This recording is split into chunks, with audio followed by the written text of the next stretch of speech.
eżis ħuti saċerdoti, eżis insara. Din il-ġrajja li għadna kif smajna mill-kapitlu 4 tal-Vanġelu ta' Salluqa inħossa li xi ftit jew tirrakkonta l-istorja tagħna s-saċerdoti. Naħseb li aħna xi ftit jew bħal Ġesu kellna momenti sbieħ fis-saċerdozju tagħna, il-moment li fih in-nies ta' Nażaret laqgħuh lil Ġesu u ħassew mkburin bih. U kellna momenti wkoll koroħ fis-saċerdozju tagħna. Forsi il-moment li fih in-nies ta' Nażaret bdew jiddubitaw, bdew ipaċċu bejniethom fuqu, bdew saħansitra ifittxu u jaħsbu biex jeħilsu minnu. U din hija l-istorja tagħna. Ma nistgħux nippretendu li l-istorja tagħna tkun differenti minn dik tal-Imgħallem tagħna, minn dik ta' Ġesu. Però hemm verità li ma nistgħux ninsewha, anzi, li rridu nżommuha kontinwament quddiem għajnejna, kontinwament. Għax l-essenzjal mhix tant ir-reazzjoni tal-oħrajn għas-saċerdozzju tagħna. Mhix tant l-opinjoni tal-oħrajn għalkemm importanti u tista' tgħinna jew tfixkilna. Imma mhix l-iktar ħaġa essenzjali. Il-Vanġelu tal-lewm jgħinna niffukaw fuq dak li hu l-iktar importanti fil-mixja tal-istorja tagħna. Fuq il-verità, verità li kull wieħed u kull waħda minna ġimoni, kull wieħed minna s-saċerdoti, imma anke aħna l-insara.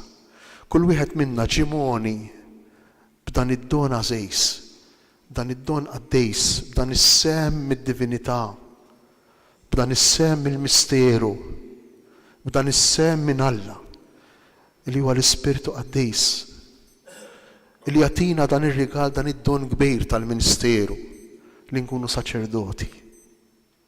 L-Ispirtu tal-mulej fuqi.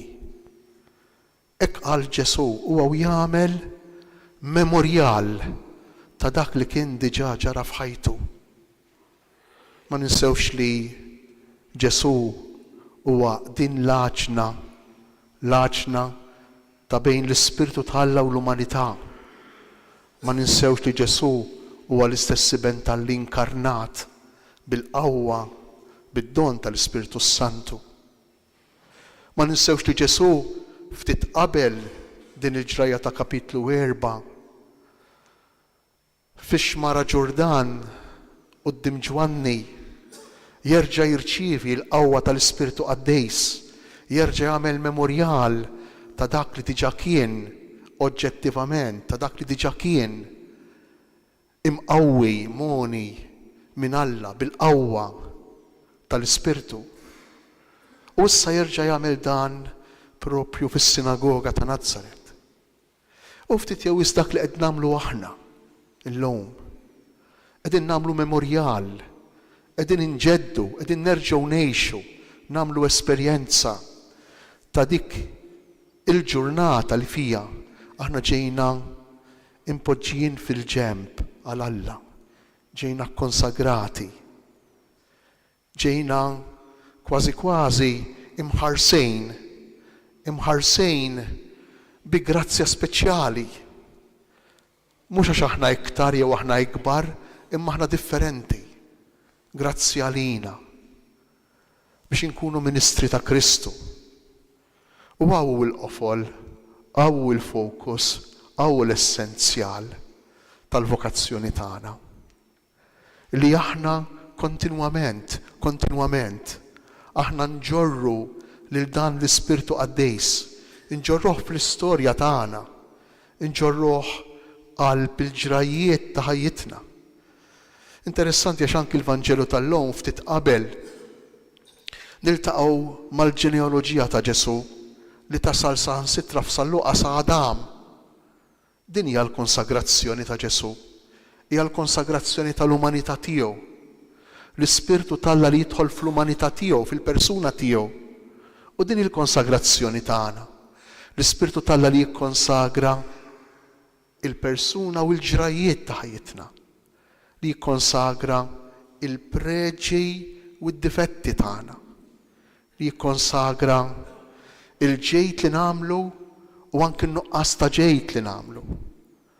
Tant jikkonsagra Alla li saħansitra kultant fil-providenza tiegħu jinqeda saħansitra bid-djufijiet tagħna, bid-dnubiet tagħna biex jasal għand l-oħrajn.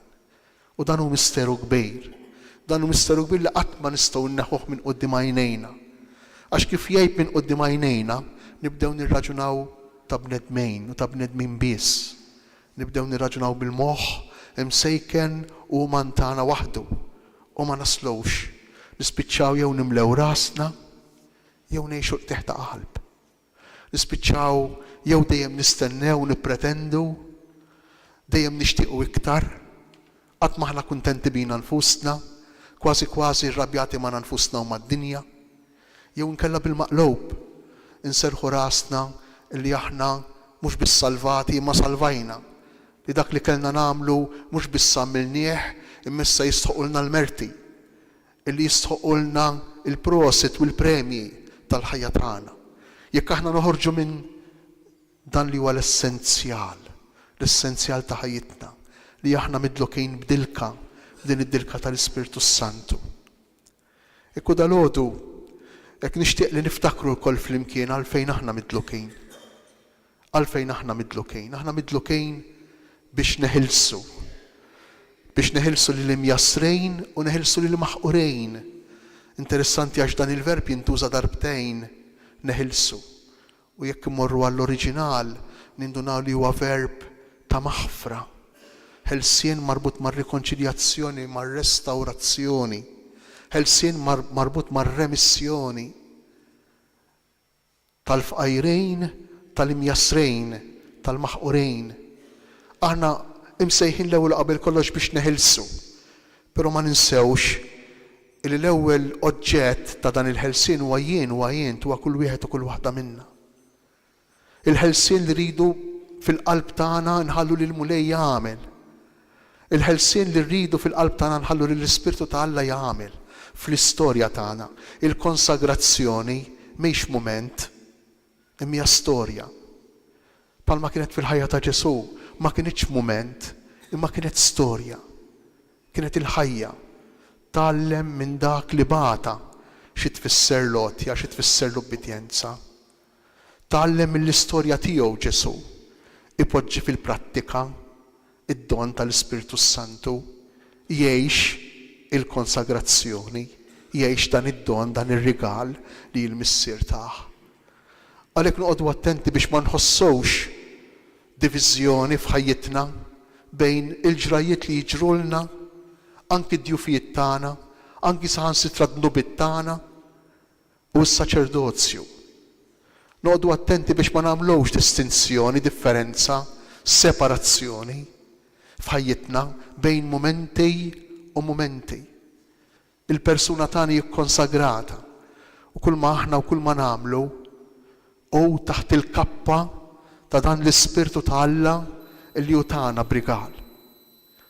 Aħna msejħin ukoll biex nagħtu d-dawl, mhux biss biex ngħinu fil-ħelsien, biex nagħtu l-libertà, imma biex nagħtu d-dawl lill-omja. U msejħin ukoll biex inwasslu aħbar tajba, nwasslu Vanġelu. Dawn huma it-tliet verbi li hemm użati fil-mission statement ta' Ġesu. Il-verb tal-ħelsien, ħelsien lil maħqurejn u lil imjasrejn, il-verb ta' id-dawwa li nagħtu d-dawl u l-verb li ħor li nwasslu l-aħbar tajba. Huma verbi kollha fil-pożittiv. Il-bniedem tal-lum għandu bżonn il-ħelsien, għandu bżonn jara, għandu bżonn id-dawl u għandu bżonn jisma' aħbar tajba fost il-ħafna qtuħ ta' qalb, ta' aħbarijiet negattivi suwed li ngħixu, li nisimgħu madwarna. U din hija s-sena tal-grazzja tal-Mulej. Kemm hi xi ħaġa sabiħa li niftakru li aħna msejħin biex ngħinu lil poplu ta' Alla jgħix jowm il-mistrieħ Is-sena tal-Grazzja, is-sena tal-Ġublew. Is-sena tal-Ġublew dik li kienet tfisser u dik li tfisser. Nidħlu fil-mistrieħ ta' Alla.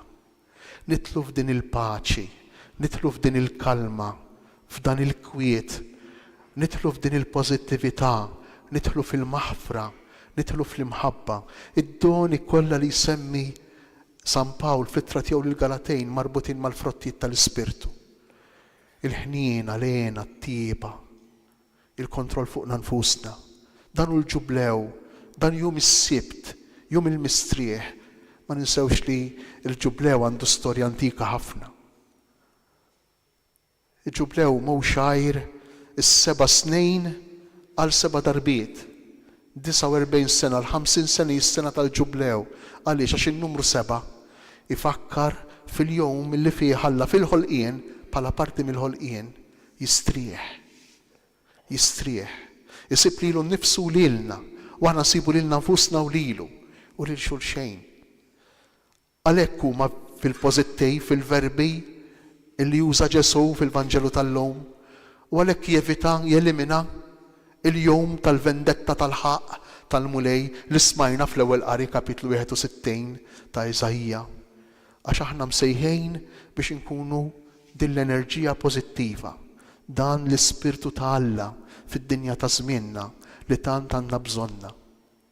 Ejjew l-ewwel qabel kollox dalodu nirringrazzjaw lil Alla għal dan id-don tal-Ispirtu. Ejjew nerġgħu niskopruh fina. Jiena nifhem li kull wieħed minna għandu s-sentimenti tiegħu. Forsi min għandu qalbu mtaqla. Forsi min għandu qalbu ferħana. Forsi min iħoss il-qtuħ ta' qalb. Forsi min iħoss lejja.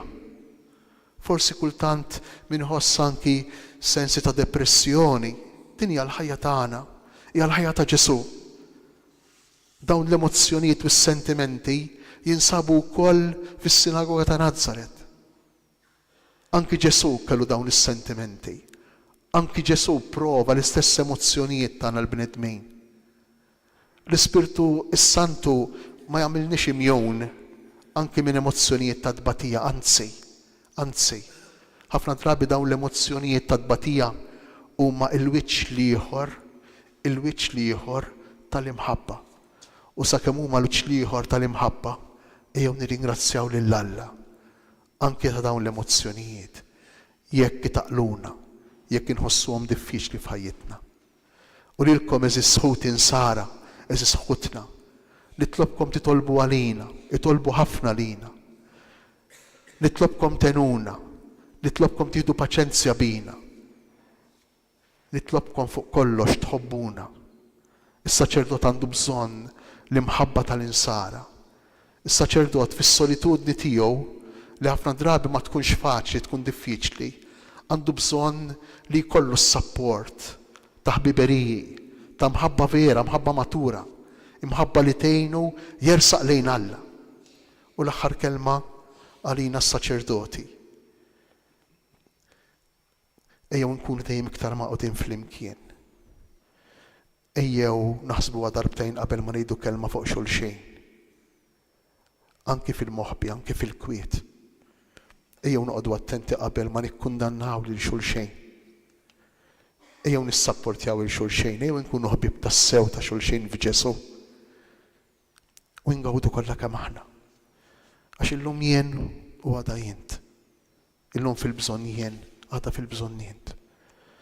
Il-mulejja tina li f'din l-Ewkaristija nerġgħu niskopru is-sabiħ tal-vokazzjoni tagħna, tal-ordinazzjoni tagħna. Anki jekk imħallat dan is-sabiħ b'ferħ u tbatija.